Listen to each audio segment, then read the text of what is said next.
my family and I are at the beach this week. We are at a beach at the border of North and South Carolina. And a couple of days ago, Isas decided to make landfall right at the border of North and South Carolina. So we're here in our condo on the top story, which is the third floor. And Sunday night, about 5, we get our food and we get back home. The outer bands have started to come in. It's raining. It's starting to get windy. So we get inside our condo, we lock the door, we get inside and we eat and we wait. About 9 o'clock that night, we hear the winds really pick up. It's really raging out there, huge gusts of wind. The sea back there is just raging. I mean, you could see whitecaps the whole way out. It's angry. We hear the wind blowing and knocking things around. Our condo is shaking back and forth. But we're inside. We have prayed, asking God to keep us safe because we were a little nervous being in a new place. And we truly felt peace.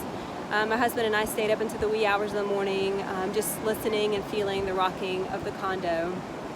And it really made me think of the first Passover. So you know how God told the Israelites, get inside, paint blood of the lamb on the outside of your home. And when I see the blood, I see the scarlet red blood on the outside of your home, I will know to pass over your home and everyone in your home is going to be safe.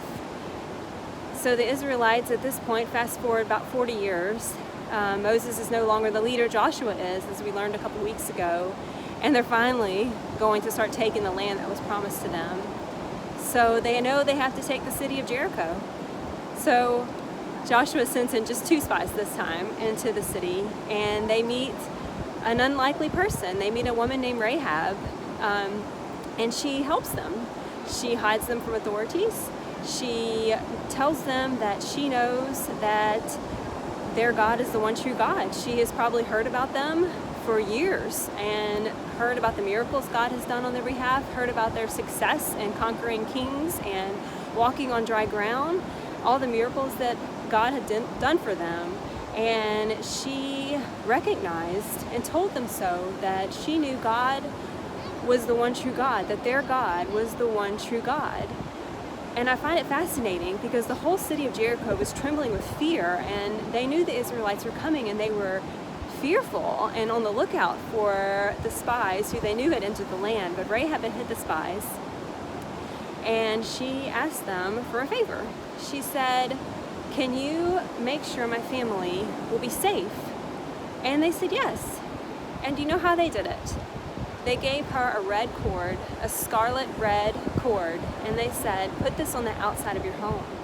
So when we come into this city, we will see this red cord, this scarlet red cord, and we will know to pass over your house. Now, where do you think they may have gotten that idea from? So sure enough, they did take the city, as you'll learn with your leaders this week. And she was saved from destruction, her and her family. And she is so assimilated with the Israelites that it said she lived there for the rest of her life. That's kind of how it ends. But if you flip to the first book of Matthew and you look at the genealogy of Jesus Christ, you see her name listed, Rahab, the woman who probably didn't have the best reputation in the town of Jericho. She didn't have the best job, maybe. But what she did was recognize that their God was the one true God, and she joined them. And the one true God became her one true God, and he gave her a new story. And her story is in the genealogy, the direct line of Jesus Christ. And it just blows my mind that he did that for her.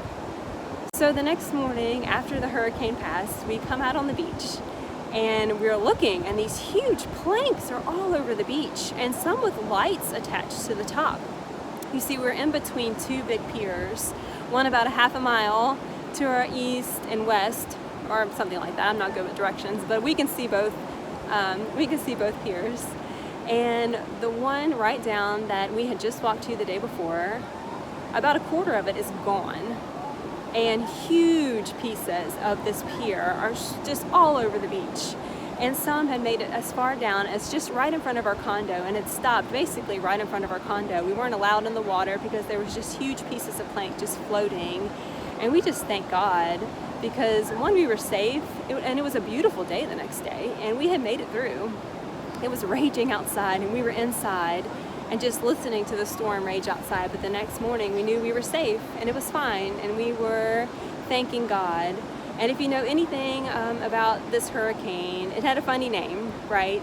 But actually the name meant God is my salvation. And I thought that was just so beautiful because it just ties back in, because Rahab recognized that God was the God of salvation. And because she recognized that, he saved her, just like he saves anyone who recognizes that he is the God of salvation.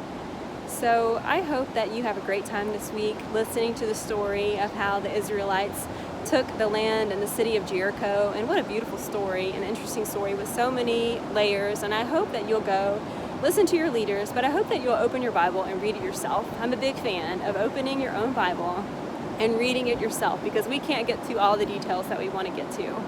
So I hope you have a great week of learning and studying because God is the God of salvation.